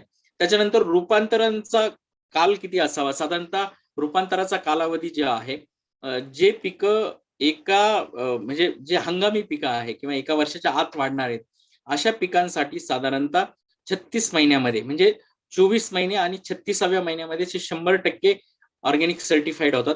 आणि जे पिकं बहुवार्षिक आहे एका वर्षापेक्षा जास्त वाढणारे आहेत अशा पिकांना चौथ्या वर्षी 100% ऑर्गॅनिक सर्टिफिकेशन स्टेटस मिळतं. त्याच्यानंतर साधारणतः रूपांतराचा कालावधी असेल किंवा रूपांतर करतानाच आपल्याकडं ज्या काही मल्चिंग वगैरे आपण यूज करतो आहे, त्याच्यामध्ये आपल्या जैविक पद्धतीचं मल्चिंग अलाऊ आहे. पॉलिइथिलीन, पॉलिप्रॉपिलीन, पॉलिकार्बोनेट नावाचे पेपर अलाउड आहे. पॉलिक्लोराईड नावाचा पेपर याच्यामध्ये चालत नाही. त्यानंतर आपल्याला जे खत वापर धोरण आहे, त्या खत वापर धोरणामध्ये ज्या नैसर्गिक संसाधनांपासून तयार झालेलं आहे, जसं विघटन होतं, अशा सगळ्या प्रकारची सेंद्रिय खतं आपण वापरू शकतो. बांधावर बनवलेले सेंद्रिय खतं वापरू शकतो. तंबाखू फक्त आपल्याला याच्यामध्ये खतामध्ये वापरता येत नाही. त्यानंतर मानवी मलमूत्र जिथं आहे त्या शेताचं आपल्याला प्रमाणीकरण करून घेता येत नाही. डायरेक्ट जनावरांचं शेण जे आहे, ज्याला आपण खत म्हणतो, ते वापरता येत नाही. आपल्याला त्याच्यावर कंपोस्टिंग वापरणं गरजेचं आहे. कीड रोग आणि तण नियंत्रणासाठी सुद्धा सेम पद्धत आहे, की नैसर्गिक संसाधनांपासून तयार झालेलं मटेरियल आपल्याला आहे. जर याच्यामध्ये आपल्याला मार्केटमधून कुठलाही बायो फर्टिलायझर, बायो पेस्टिसाइड आणायचे असतील, जे अद्ययावत तंत्रज्ञानाचं आहे किंवा मायक्रोबियल आहे, तर हे सेंद्रिय शेतीचा राष्ट्रीय कार्यक्रम आहे, त्या राष्ट्रीय कार्यक्रमाप्रमाणे ज्या कंपन्या प्रमाणित आहेत, असे प्रमाणित प्रॉडक्टच फक्त आपण आपल्या शेतामध्ये वापरावे. त्यानंतर आपल्या शेतामध्ये म्हणजे पीक विविधता आपण राखणं गरजेचं आहे. एक पीक न लावता, मोनोक्रॉपिंग न लावता, एकमेकाला सहचारी असणारे वेगवेगळे म्हणजे द्विदल वर्गीय वनस्पतीची पिकं असतील किंवा आपल्याकडे वेगवेगळ्या प्रकारचे आंबेली फेरी नावाचे जो वर्ग आहे, त्या काही वनस्पती आपण जर लावल्या की ज्या पिकांना वेगवेगळ्या पद्धतीने आपल्याला बेनिफिशियल आहे. काही आपल्याला खतं मिळवून देतात, काही आपल्या किडीचा नाश करतात, काही रोगांना आपल्या मुख्य पिकांपासून रोग येण्यापासून थांबवतात. तर अशा पद्धतीने आपण सहचारी पद्धतीचे पीक विविधता म्हणून आपण लावले पाहिजे. त्यानंतर आपण जमीन आणि पाणी जे आहे त्याचं संधारण केलं पाहिजे, मृद आणि जलसंधारण केलं पाहिजे, वेगवेगळ्या प्रकारचं मल्चिंग वापरलं पाहिजे. सूक्ष्म जे सिंचन आहे ते शक्यतो वापरावं. किंवा जर आपल्याला सूक्ष्म सिंचन वापरणं जमलं नाही, तर आपण किमान पाणी म्हणजे वापसा कंडिशन कशी मेंटेन करता येईल यासाठी इंडिकेटर क्रॉप म्हणजे ज्याला आपण इंडिकेटर क्रॉप म्हणतो, त्याचा आंतरपिकामध्ये समावेश करता येईल का, जेणेकरून आपल्याला वापसा कंडिशन समजू शकेल. अशा पद्धतीने आपल्याला मृद आणि जलसंधारण करायचं आहे. जास्त पाणी आपल्या शेतामध्ये साचू द्यायचं नाहीये. आपल्या शेताच्या आजूबाजूचे जे जंगल आहेत ते आपल्याला जाळायचे नाहीयेत. जमिनीवर कुठलीही गोष्ट आपल्या जाळायची नाहीयेत. जमिनीमध्ये कुठल्याही पीक आपल्याला म्हणजे पाचट असेल, काड असेल, भुसा असेल जाळायचं नाहीये. जाळण्याऐवजी आपण जर त्या जमिनीत गाडलं तर तिथून आपल्याला कार्बन क्रेडिट आपलं वाढणार आहे. सेंद्रिय शेतीसाठी लागणारा जो सेंद्रिय कर्ब आहे तो आपल्याला त्याच्यातून मिळणार आहे. ही काळजी घ्यायची आहे. आणि अशा प्रकारे ह्या सगळे काळजी जर तुम्ही घेतली तर तुम्ही ऑर्गॅनिक सर्टिफिकेशन तुम्हाला मिळेल. हे तुम्ही जर स्क्रीन पाहत असाल तर हे ऑर्गॅनिक सर्टिफिकेशन तुम्हाला NPOPचं मिळेल. त्यानंतर हे तुमचं ट्रान्झॅक्शन सर्टिफिकेट आहे. माल विक्री करण्यासाठी एक सेपरेट सर्टिफिकेट तुम्हाला लागतं. त्यानंतर आता जैविक भारत नावाचा एक कार्यक्रम आलेला आहे. जर 3 वर्ष म्हणजे 100% PGSचं प्रमाणीकरण झालेलं असेल किंवा 100% NPOPचं प्रमाणीकरण झालेलं असेल आणि तुम्ही तुमचा माल पॅक करून विकत असाल आणि साधारणतः तुमचा जो टर्नओव्हर आहे हा 12 लाखाच्या पुढे जर असेल आणि तुम्ही माल पॅक करून विकत असाल तर food safety standard authority of इंडियाला तुम्हाला ह्या PGS किंवा तुमचं NPOP हे सर्टिफिकेट लिंक करायचं आहे आणि जैविक भारताचं रजिस्ट्रेशन तुम्हाला करायचं आहे आणि त्या पॅक प्रॉडक्टवर तुम्हाला इंडिया ऑर्गॅनिक किंवा PGS प्रमाणे जैविक भारताचा सुद्धा लोगो लावणं आता अनिवार्य असणार आहे. अशा पद्धतीने जर तुम्ही शेती केली तर तुमच्या शेतीचं प्रमाणीकरण व्यवस्थित होईल. आज जवळपास 41 देशांमध्ये NPOP कार्यक्रमाप्रमाणे निर्यात होते आहे आणि भारताचा जर आपण विचार केला तर भारत आज जगातला 1 नंबरचा देश आहे की ज्यामध्ये सगळ्यात जास्त प्रमाणित शेतकरी आहे. आणि साधारणतः आपण क्षेत्राच्या बाबतीत जर पाहिलं किंवा मार्केटच्या बाबतीत पाहिलं तर मार्केटच्या बाबतीत आज अमेरिका जो आहे, अमेरिकेची अतिशय मोठी बाजारपेठ आहे. अमेरिका खालोखाल जर्मनी आणि फ्रान्स आहे. अशा प्रकारे आपल्याला सेंद्रिय शेतीचं प्रमाणीकरण जे आहे ते करून घेता येईल. सेंद्रिय शेतीचं प्रमाणीकरण करणं अतिशय महत्वाचं आहे. खरं तर प्रमाणीकरण विषय समजायला किमान 2-2.5 तास लागतात. परंतु आपल्याकडे वेळेच्या अभाव होता आणि त्या वेळेच्या अभावामुळे मला जेवढं तुम्हाला फास्ट आणि जेवढं सोयीस्कर सांगता येईल तेवढं सांगता आलं. वसंतराव नाईक मराठवाडा कृषी विद्यापीठाचे सर्वच जे स्टाफ आहेत, आजच्या कार्यक्रमाचे जे अध्यक्ष आहेत डॉक्टर DS पेरके, त्याचप्रमाणे डॉक्टर आनंद गोरे असतील, त्याचप्रमाणे इतर जे स्टाफ आहे त्या सगळ्या स्टाफचा मी खरंच ऋणी आहे, आभारी आहे की त्यांनी मला आपल्या सर्वांसमोर बोलायची संधी दिली. आपण जर तुमचे काही प्रश्न असतील तर तुम्ही मला विचारा. माझा फोन नंबर आहे. माझी काही पुस्तकंही सुद्धा आहेत, जी सकाळी प्रकाशित केलेली आहेत. तुम्हाला फोन नंबर, मेल आयडी स्क्रीनवर दिसतो आहे. तुम्हाला जर काही शंका असतील तर तुम्ही मला कधीही विचारा. आपण जे मला बोलवलं, मला आपल्यासमोर सगळ्यांसमोर बोलण्याची संधी दिली, त्याबद्दल मी सर्वांचा खूप खूप ऋणी आणि आभारी आहे. जय हिंद, जय महाराष्ट्र. धन्यवाद. धन्यवाद सर. आपण जे मार्गदर्शन आज केलं त्याबद्दल वसंतराव नाईक मराठवाडा कृषी विद्यापीठ सेंद्रिय शेती यांच्या वतीने मी आपल्यास आभार मानतो. आणि त्यानंतर आता आपण ऐकत होता residue free organic mission of India federation रेमिफ पुणे येथील डॉक्टर प्रशांत बबनराव नाईकवाडी सर. सरांचा या सेंद्रिय शेती बाबतीमध्ये, सेंद्रिय शेतीच्या मानांकनाच्या बाबतीमध्ये फार सखोल अभ्यास आहे. वेळेअभावी सरांना ह्या गोष्टी थोड्याशा वाइंड अप कराव्या लागल्या. यानंतर आजचे जे प्रमुख शेतकरी आहेत, ज्यांचे शेतकरी प्रतिनिधी, त्यांच्या मनोगतासाठी मी श्रीयुत नरेश देशमुख साहेब, राहणार सनपुरी, तालुका जिल्हा परभणी, यांना विनंती करतो की त्यांनी त्यांचा या सेंद्रिय शेती बाबतीतचा अनुभव व मनोगत व्यक्त करावं. आजच्या कार्यक्रमाचे अध्यक्ष डॉक्टर दिगंबरराव पेरके सर, आजच्या कार्यक्रमाचे प्रमुख वक्ते डॉक्टर प्रशांत नाईकवाडे सर, या कार्यक्रमाचे आयोजक आणि पूर्ण स्टाफ आणि आनंद गोरे सरांचे अगोदर मी आभार मानतो, कारण त्यांनी हा खूप मोठा आणि 30 दिवसाचा सेंद्रिय शेतीचा प्रशिक्षणाचा ऑनलाईन कार्यक्रम घेतलाय. शेतकऱ्यांच्या योग्य वेळेला आणि त्यांच्या घरी बसून प्रशिक्षण घेण्यासाठी त्यांनी खूप चांगले वक्ते आणि चांगले शेतकरी आणि चांगले अधिकाऱ्यांचे अनुभव कथन करायला चान्स दिलाय. मी आज आपल्या समोर सेंद्रिय शेतीचे काही अडचणी आणि मी शेतीमध्ये करत असताना काय अडचणी आल्या त्याच्याबद्दल थोडं कथन करतो. रासायनिक करता करता आपण सेंद्रिय शेतीच्याकडे का वळायचं? कारण आपण रासायनिक एवढा मारा केलाय, पाण्याचा एवढा त्याचा वापर केलाय की त्या जमिनीला मृत करून टाकलंय आणि आपले शारीरिक व्यंग पण वाढवत गेलो. त्याच्यामुळे आपण सेंद्रिय शेतीचा विचार करायला सुरुवात केली आहे. आता एक म्हणाय, जसा आहार तसा विचार. आज प्रगत वैद्यकीय उपचार व औषधे आहेत पण स्वास्थ्य नाही. कारण आपल्याकडं पैसा आहे पण स्वास्थ्य नाही. याचं कारणच एक की मोठ्या प्रमाणात रासायनिक खतांचा आणि रासायनिक औषधांचा वापर शेतीमध्ये मोठ्या प्रमाणात केला जातो. त्याचे अंश आपल्या शरीरात गेल्यामुळे बरेचसे व्यंग माणसाला पण तयार होतात. आज इसवी सन 1931 मध्ये इंग्लंडमध्ये ऍग्रिकल्चर रिसर्च काउन्सिल स्थापन झाली आणि त्यापासून 1931 पासून रासायनिक शेतीला सुरुवात झाली. आणि जसं जसं पॉप्युलेशन वाढत गेलं, आपल्याला अन्नाची आणि अन्नधान्याची जरूरत जशी वाढत गेली तशी मोठ्या प्रमाणात आपण खतही शेतीमध्ये वाढवत गेलो आणि मोठ्या प्रमाणात उत्पादन घेत गेलो. पण एक त्याचा आपला परिणाम आपण त्याच्याकडे दुर्लक्ष करत गेलो की जी आत्मा आहे उत्पादन देणारी माती, त्या मातीला आपण बिघडत गेलो. त्या मातीतून वळत गेलो आणि तिला नैसर्गिक खते वगैरे काहीच न देता फक्त रासायनिक खताचा वापर केला.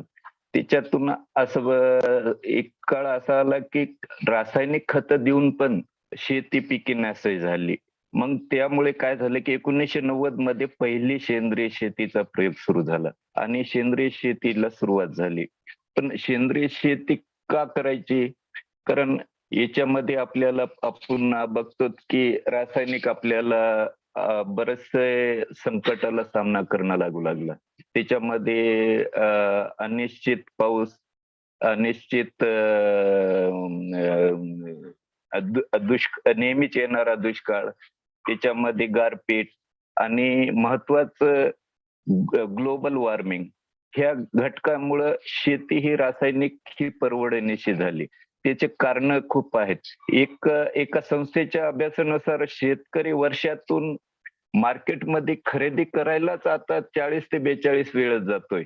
त्याच्यात सगळ्या निविष्ठा असो, औषधे असो, त्याला ट्रॅक्टरला लागणारे डिझेल असो, त्याला इतर लागणारे अवजारं असो, त्याला दुरुस्तीला असो. जर शेतकरी एका वर्षातून 42 वेळेस जर खरेदी करायला जात असतो आणि जर तो त्याचा माल फक्त 11च वेळेस जर शेतामध्ये विक्रीसाठी जर जात असेल, तर हे गणित कुठं जुळणार नाही. कारण त्याचा खर्चच खूप जास्त मोठ्या प्रमाणात वाढत गेला आणि उत्पादन त्याला जे विक्रीतून येणारा मुनाफा आहे तो कमी होत गेला. पहिल्या पारंपरिक शेतीमध्ये जर आपण पाहिलं, तर पारंपरिक शेतीमध्ये आपल्याकडं आपण स्वतः बियाणे आपले वापरत होतो.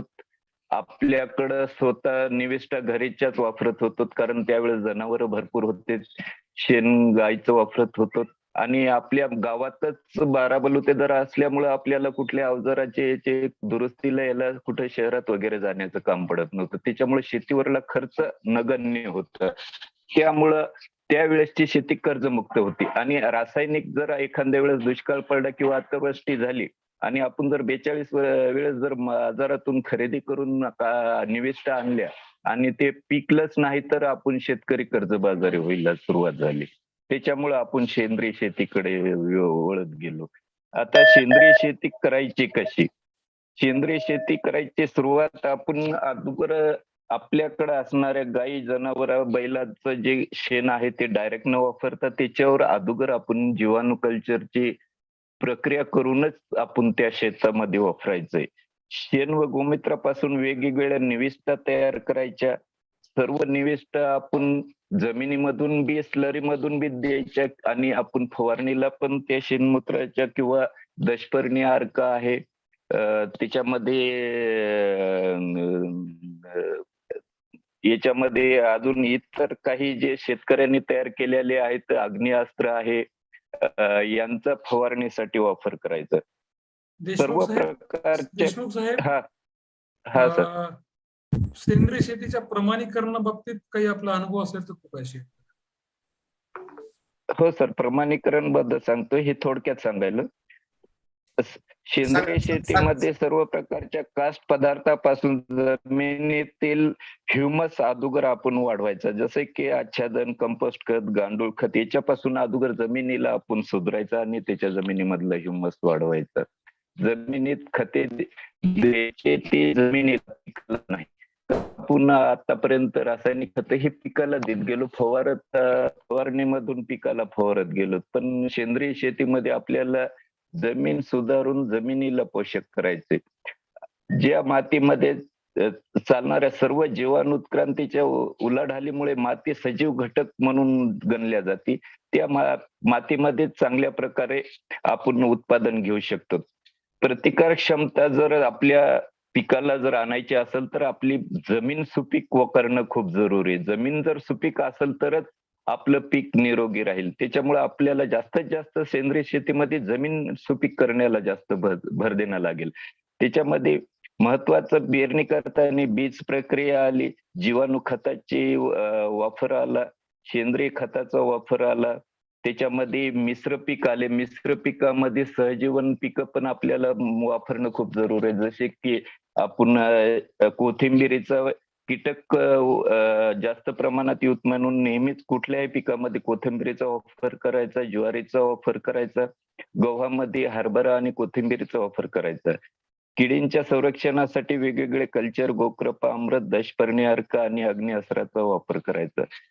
आणि त्याच्यानंतर आहे तो मार्केटिंगचा प्रश्न. मार्केटिंगचा प्रश्न असा आहे की आज याच्यामध्ये फार्मिंग, प्रोसेसिंग आणि मार्केटिंग हे 3 घटक आहेत. फार्मिंग, एक शेतकरी एखादा खूप त्याच्यात स्किल असणारा असतो, पण त्याला प्रोसेसिंग आणि मार्केटिंग जमत नाही. ज्याला प्रोसेसिंग जमते त्याला मार्केटिंग जमत नाही. त्याच्यामुळं सरास शेतकरी गट किंवा FPO आपण तयार करायचे गावामध्ये.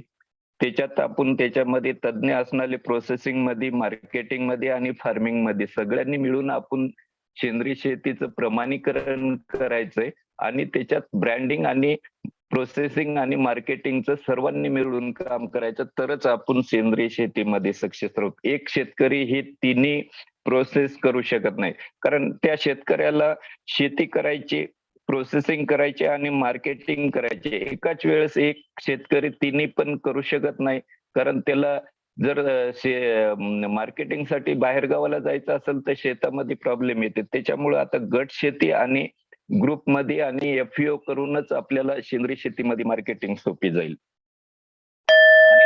महत्वाचं सरांनी सांगितलं की आता तुम्ही प्रमाणीकरणसाठी बोलला. प्रमाणीकरणचं आता सरांनी तर खूप चांगल्या प्रकारे माहिती दिली. महत्वाचं आता आपण आता 3 प्रकारची शेती करतो. एक रेसिड्यू फ्री करतो, एक PGS ची आणि एक इतर प्रमाणीकरण. जर बाहेर देशात आपल्याला जर पाठवायचं धान्य वगैरे असेल तर त्याला NPOP किंवा इकोसर्ट किंवा इतर आहेत. तर आज आपण शेतकऱ्यांनी ठरवायचं अगोदर की आपल्याला डोमेस्टिक मार्केटला विकायचं का बाहेर विकायचंय. जर आपल्याला डोमेस्टिक मार्केटला जर विकायचं असेल तर आपण जास्तीत जास्त गट करून PGS सोप्या पद्धतीनं गट स्थापन करून 20 पर्यंत गट होतो. आता सरांनी सांगितले 5 पासून बी होतो आणि आपण त्याचं ग्रुपमध्ये प्रोसेसिंग करून मार्केटिंग करायची. आणि महत्वाचं सगळ्यात किचकट प्रोसेस आणि किचकट त्याची जी प्रक्रिया आहे ती NPOP ची आहे. त्याला आता सांगितल्यामुळे त्याला तज्ञ शेतकरीच ग्रुपमध्ये घेऊन आपण त्यांच्या मार्फतच ग्रुपमध्ये रजिस्ट्रेशन NPOP करावी. कारण NPOP मध्ये आता आम्ही बघतो की शेतकऱ्यांना त्यांचं रेकॉर्ड लिहायची सवय नसते आणि ह्या NPOP असो का PGS असो का कुठल्याही प्रमाणीकरण मध्ये आपलं रेकॉर्ड रेग्युलर आणि कंटिन्यू पीक निघेपर्यंत आणि 1 वर्षभर जेवढे बी पिकं घेतो त्याचं रेकॉर्ड ठेवणं खूप जरुरी. त्याच्यामध्ये आपल्या बियाच्या सोर्स असो किंवा इतर गोष्टी असो सर्वांचंच आपल्याला रेकॉर्ड ठेवणं खूप जरुरी आहे. त्याच्यामुळे शेतकऱ्याला अडचणी आहेत त्या रेकॉर्डिंगच्या. तर महत्वाचं रेकॉर्डिंग एक तकलीफदायक असल्यामुळं शेतकरी त्या प्रमाणीकरणकडे जात नाही. दुसरी गोष्ट आहे त्याचं फीडिंग. आज सरांचं म्हणणं आहे की बाबा तुम्ही पूर्ण रेकॉर्डिंग ठेवा आणि ऑनलाईन फीडिंग करा. आज आम्ही खेड्यामध्ये बघतो की बऱ्याचशा शेतकऱ्याला ऑनलाईन फीडिंग करता येत नाही. तर फक्त ती किचकट प्रोसेस ऑनलाईनची कोणी करायची फीडिंग, त्यामुळे लोक NPOP मध्ये सहसा आणि PGS मध्ये जायला तयार नाहीत. आज कृषी विभागामार्फत किंवा आत्मामार्फत गट स्थापन होते, त्यावेळेस त्यांच्या मार्फत फीडिंग होती, तोपर्यंत तो गट चालतो. आणि ज्यावेळेस 3 वर्षाच्या नंतर त्यांना शेतकऱ्याला पर्सनल फीडिंग करायचं आहे तर त्यावेळेस ते तिथून बाद होत राहते शेतकरी. त्याच्यामुळे तो शेतकरी कंटिन्यू पुढे PGS मध्ये टिकत नाही. त्याच्यासाठी माझं म्हणणं एक आहे की जर जसे शेतू सुविधा केंद्र आहेत तसं प्रत्येक जिल्ह्याला एक तरी सेंटर असावे जे की सुशिक्षित बेकार जे असतील कोणी किंवा त्याचं कॉम्प्युटरचं ज्ञान असणाऱ्या मुलांना एक व्यवसाय देऊन एक प्रशिक्षण देऊन त्यांना जर एक सेंटर तयार केलं, शेतकरी त्याचे चार्जेस देऊन पण ते तिथं फीडिंग करायला जातील आणि शेतकऱ्याला सोपं जाईल. त्यावेळेस नक्कीच शेतकरी प्रमाणीकरण मध्ये शेतकरी वाढवतील. आणि त्याच्यानंतर महत्वाचं आहे की सरांनी आता सांगितलं की आपण जर एखादं सिटी कंपोस्ट जर वापरलं तर त्याच्यामध्ये आपल्याला रेसिड्यू आढळले जातात आणि त्याचे सॅम्पल फेल होतात. आता शेतकऱ्यांना ऑर्गॅनिक खत म्हणल्या जाते, सिटी वेस्ट म्हणले, पण त्यांना ते ज्ञान नाही की त्याच्यापासून आयरन सारखे घटक किंवा इतर बरेचसे घटक त्याच्यात असतात. त्याच्यामुळे ते आपल्याला त्याच्यात रेसिड्यू आल्यामुळे ते नष्ट होतील, आपलं पीक बाद होतंय. त्याच्यामुळं आपल्याला प्रशिक्षण मध्ये याच्यामध्ये बी भर देणं लागेल की कुठले खत वापरायचे, त्याच्यामध्ये जैविकचे पण. त्याच्यामध्ये आता बरेचसे मार्केटमध्ये बी येते की हे जैविकच आहे पण शेतकऱ्याला अभ्यास नसतो की तो कुठलं जैविक आहे. हिचं पण प्रशिक्षण किंवा याची माहिती पण प्रत्येक शेतकऱ्यांना असणं देणं खूप जरुरी आहे. मार्केटिंगच्या वेळेस जर आपण विचार केला तर त्याचं महत्वाचं येते प्रोसेसिंग. आणि सरांनी आता सांगितलं की आपल्याला जर प्रोसेसिंग करायची असेल तर त्या प्रोसेसिंग युनिटचं पण प्रमाणीकरण खूप जरुरी आहे. पर्सनल शेतकरी जर आपल्याला त्याला जर तुरीची डाळ करून विकायची म्हणलं, तो जर त्याला जर म्हणलं की तू गिरणी पण तुझी रजिस्टर करतं, तो केव्हाच तयार होणार नाही. त्याच्यासाठी FPO ला पुढे यायला.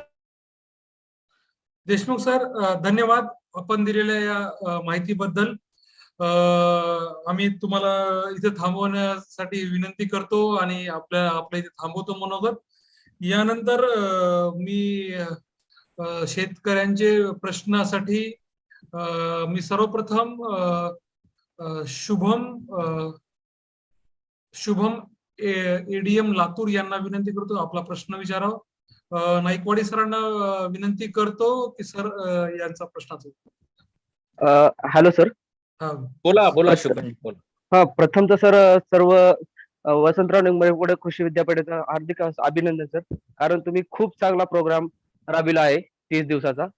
धन्यवाद धन्यवाद. बोला बोला बोला सर. यानंतर सर नाईकवाडी सरांना प्रश्न आहे की सर आपण जे आज सेंद्रिय प्रमाणीकरणचं सांगितलं, ह्या सर्व गोष्टी आम्ही सर नियमामध्ये पाळतो. आणि विशेष म्हणजे sir ADM agro industries Latur ही सेंद्रिय प्रमाणीकरणाचं एक प्रोग्राम राबवित आहे. ही की लातूर, उस्मानाबाद, बीड जिल्ह्यामध्ये सेंद्रिय शेतीच्या शेतकऱ्याचे प्रमाणीकरण, त्यांची सोयाबीन खरेदी, हरभरा खरेदी, तूर खरेदी, त्यावर त्यांचं आमचं प्रमाणीकरणाचं काम चालू आहे सर.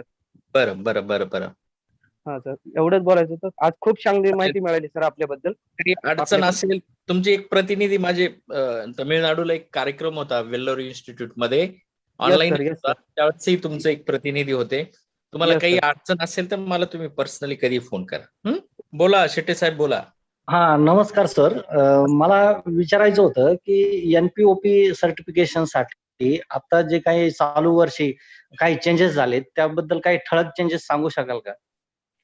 NPOPच्या जे बदल आहेत त्या बदलांमध्ये आता साधारणतः जे पॉली हाऊस आहे, पॉली हाऊसचं स्टँडर्ड आलेलं आहे.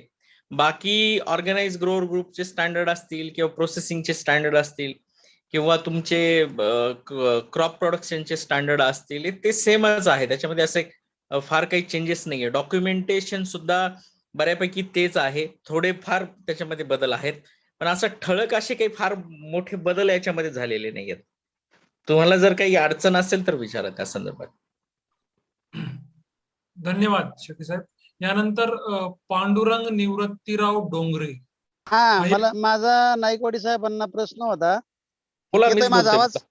हो येतोय येतोय. बोला नाईकवाडी बोला. सर, हे जे आपलं जे NPOPचं प्रमाणीकरणाचं जे समजा आपलं जे विभागीय कार्यालय पुण्याला आहे, तसं इथं जिल्हास्तरीय काही आहेत का तशी व्यवस्था? आता लवकरच महाराष्ट्र राज्याची स्वतःची स्वतंत्र प्रमाणीकरण संस्था सुरू होते आणि प्रत्येक जे सीड सर्टिफिकेशन डिपार्टमेंट आहे, अकोला जो आहे, अकोल्याला त्याचं मुख्यालय होणार आहे आणि प्रत्येक जिल्ह्याला एक स्वतंत्र सेंद्रिय शेतीच्या प्रमाणीकरणाचं ऑफिस असणारे 2 अधिकारी तिथे काम करणार आहे. ते आता लवकरच सुरू होईल. परंतु आता जर तुम्हाला काही अडचण असेल प्रमाणीकरणासाठी तर तुम्ही मला कार्यक्रम संपल्यानंतर फोन करा किंवा तुमच्या जिल्ह्याचं जे आत्मा विभाग आहे, आत्मा विभागाच्या अधिकाऱ्यांना सुद्धा तुम्ही विचारू शकता. ते सुद्धा तुम्हाला माहिती देतील. धन्यवाद पांडुरंग धन्यवाद साहेब. डोंगरे साहेब. यानंतर जितेंद्र राजपूत. हॅलो, नमस्कार सरजी. नमस्कार नमस्कार. बोला बोला सरजी. तर मी जिल्हा लेवल पेक्षा मी तर तालुक्या लेवलला जर ऑफिस आले तर बरं, म्हणजे खूप छान होईल. ATM BTM ला कॉन्टॅक्ट करा, ते तुम्हाला मदत करतील. बरोबर. ATM का? हो, आत्माची ATM BTM. हा आत्माचे. Okay okay. यानंतर सोमशंकर यसके. सर, मी लातूरच्या आत्म्याला सुद्धा भेट देऊन आलो सर. 2-3 वेळा जाऊन भेट देऊन आलो. मला प्रमाणीकरणासाठी लयच त्रास होतोय सर. माझा नंबर तुम्ही आता घेतला का, नोट डाऊन केला का? तुम्ही मला कार्यक्रम संपल्यानंतर फोन करा, मी तुम्हाला सविस्तर मार्गदर्शन करतो. आणि तालुक्याच्या ठिकाणी आत्म्याचा माणूस ठेवलेला, त्यांना संपर्क साधून मला काहीतरी 1 वर्षाने मला त्रास होतोय सर. तुम्ही मला फोन करा, मी तुमच्या सगळ्या अडचणी सॉल्व्ह करतो, तुम्हाला सगळी माहिती देतो. यानंतर शेतकऱ्याच्या प्रश्नाच्या उत्तरानंतर मी आजच्या कार्यक्रमाचे अध्यक्ष डॉक्टर दिगंबरराव पेरके विभाग प्रमुख कृषी अर्थशास्त्र विभाग कृषी महाविद्यालय वनाम परभणी यांना विनंती करतो की अध्यक्षी समारोप करावा. सर्वांना माझा नमस्कार. वसंतराव नाईक मराठवाडा कृषी विद्यापीठाचे हे वर्ष म्हणजे विद्यापीठाचे स्वर्ण जयंती वर्ष म्हणून साजरे करीत आहोत.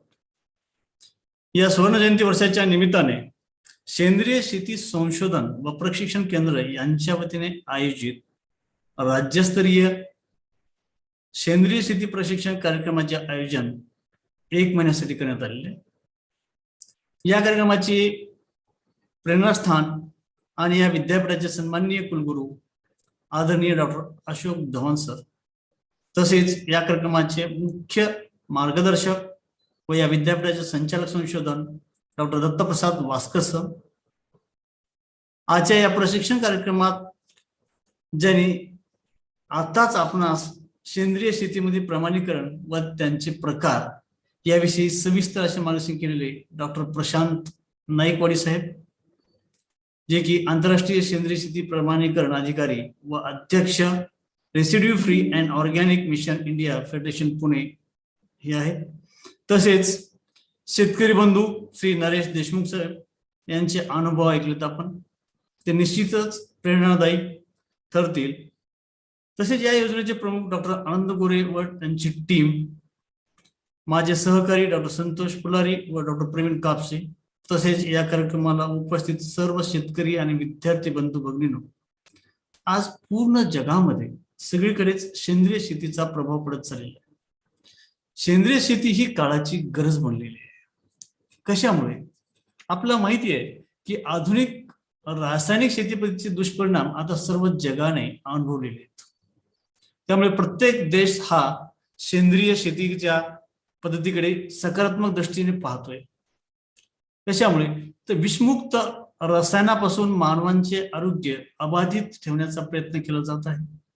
त्यामुळं आज आपल्याला माहिती आहे की सेंद्रिय शेती ही काळाची गरज आहे. सेंद्रिय शेती ही कल्पना काही नवीन नाही. आपले पूर्वज पारंपरिक पद्धतीने शेती करत होते, त्याच शेतीचे वेगळे रूप पाहतोय आपण.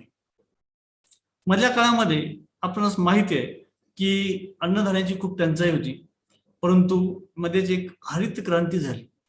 म्हणजेच त्यामुळे भारताच्या वाढत्या लोकसंख्येला अन्नधान्याची गरज पूर्ण करण्यासाठी त्या काळच्या हरित क्रांतीमुळे आज आपण एवढ्या लोकसंख्येला अन्न पुरवठा करू शकतोय. सर्वात महत्वाचं म्हणजे ती जी होती ते रासायनिक खते, बाकीच्या काही गोष्टी, परंतु त्याचे दुष्परिणाम आज दिसत आहेत आपल्याला.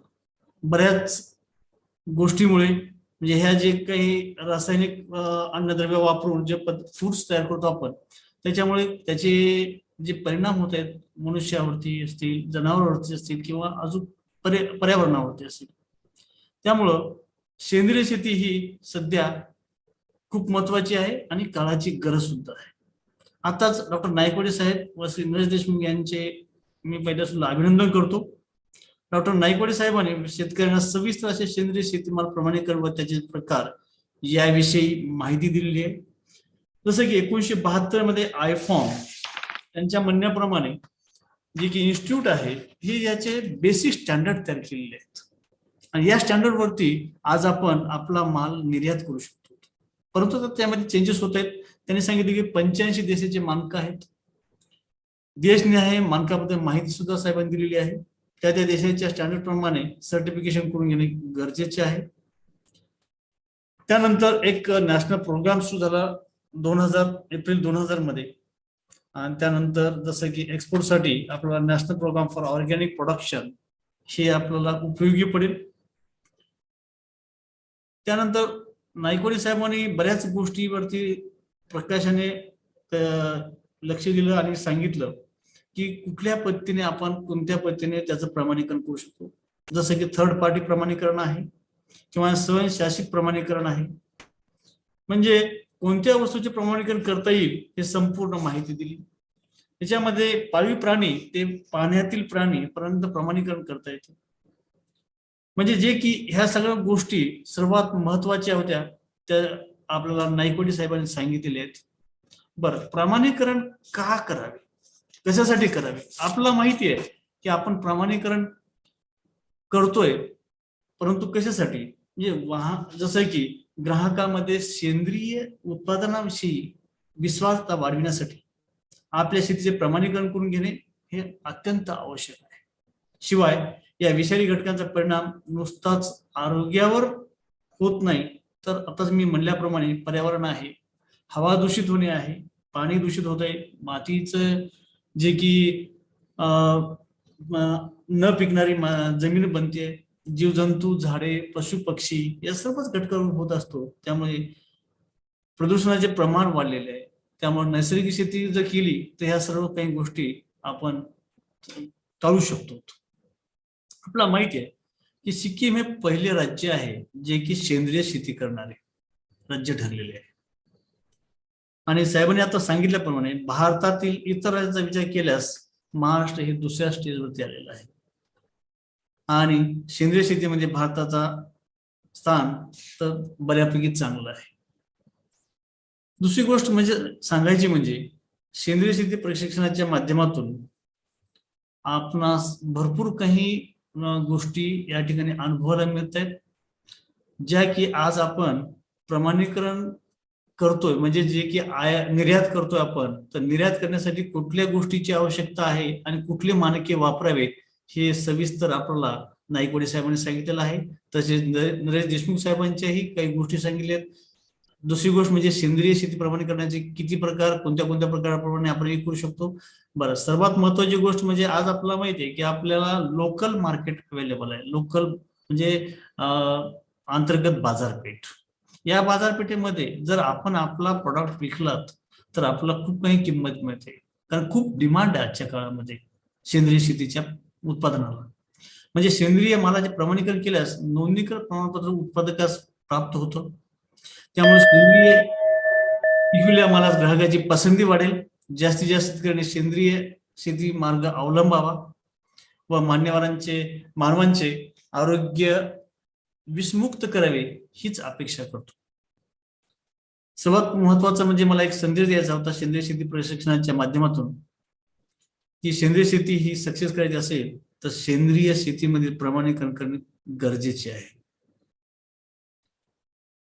आताच बेल वाजलेली आहे, कारण सर्वांनीच माहिती आहे की खूप लेट झालेला आहे. मी काही जास्त वेळ न घेता या प्रसंगी प्रशिक्षण केंद्राच्या आयोजनकर्त्याचे मी पुन्हा एकदा अभिनंदन करतो आणि मला इथे अध्यक्षस्थान दिल्याबद्दल त्यांचे आभार मानतो आणि मी इथेच थांबतो. आणि त्यापूर्वी पुन्हा एकदा अनिल गोरे साहेबांचे अभिनंदन करतो, कारण एवढा मोठा प्रोग्राम त्यांनी 1 महिन्याचा सर्व शेतकऱ्यांसाठी इतका लाभदायी निर्माण करून दिलेला आहे आणि शेतकऱ्यांचा नक्कीच फायदा होईल. एवढे बोलून मी माझे 2 शब्द संपवतो. धन्यवाद सर. धन्यवाद सर. मी आजच्या कार्यक्रमाचे अध्यक्ष डॉक्टर दिगंबर पेरके सरांचं आभार व्यक्त करतो. यानंतर आभार प्रदर्शनासाठी डॉक्टर सुनील जावळे सर, वरिष्ठ संशोधन सहाय्यक मृदुविज्ञान व रसायनशास्त्र वनामकळी परभणी यांना आभार प्रदर्शन करण्यासाठी आमंत्रित करतो. शेवटी आभार प्रदर्शन माझ्याकडे आलेले आहे. तर तुम्ही उद्या होणाऱ्या कार्यक्रमाबद्दल माहिती सांगणार आहे. उद्या दिनांक 25 मार्च 2022 रोजी सेंद्रिय प्रक्रिया उद्योगासाठी प्रमाणीकरण या विषयावर सचिन पालकर सर, सेंद्रिय शेती प्रशिक्षण सॅप ॲग्रो मुंबई आणि सेंद्रिय शेतीसाठी PGS इंडिया सेंद्रिय प्रमाणीकरण पद्धती सहभागी आणि पद्धत या विषयावर डॉक्टर वाचस्पती. ठीक आहे, मग अध्यक्ष साहेबांच्या परवानगीने कार्यक्रमाची सांगतात. येस.